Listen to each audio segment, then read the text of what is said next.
আসসালামু আলাইকুম, good morning.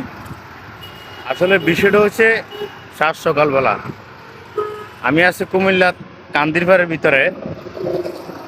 চিন্তা করেন, বাংলাদেশে এমন একটা কান্ট্রি, এমন একটা দেশ, মানে ভিক্ষুকের অভাব নাই। গেলাম বাইরে নাস্তা আনার জন্য। মূলত আমি আছি কুমিল্লাতে কোনো একটা কাজে, অনেকদিন ধরে আছে, 3-4 দিন।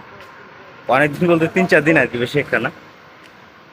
বাইরে গেলেই দেখি যে মানে সাহায্য সাহায্য চায় এমন ব্যক্তির অভাব নাই। তো একটা জিনিস ফলো করেন, বাংলাদেশের ভিতরে এই একটা কান্ট্রি মনে হয় নিলজ্জহীন মানুষ। বাংলাদেশের মানুষগুলো আমার কাছে মনে হয় যে নিলজ্জহীন।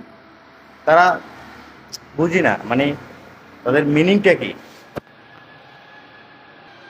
তারা ইচ্ছা করলে আসলে কাজকর্ম করতে পারে, খাইতে পারে কাজকর্ম করে, কিন্তু কাজকর্ম না করে তারা কি করে, ভিক্ষা চায়। এমন লজ্জা লাগে।